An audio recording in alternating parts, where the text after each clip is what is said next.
Assalamualaikum warahmatullahi wabarakatuh. Saya Nova Iriansyah, Gubernur Aceh, mengucapkan selamat atas penyelenggaraan International Conference on Dayah Studies atau ICOTS tahun 2021 yang diselenggarakan Sekolah Tinggi Agama Islam Darul Hikmah Aceh Barat.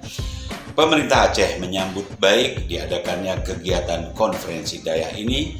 Semoga bisa menghasilkan rumusan yang dapat dijalankan bersama-sama untuk menjadikan pendidikan dayah lebih baik lagi, terutama di era globalisasi ini. Untuk itu, saya menyampaikan apresiasi yang tinggi kepada Sekolah Tinggi Agama Islam Darul Hikmah Aceh Barat.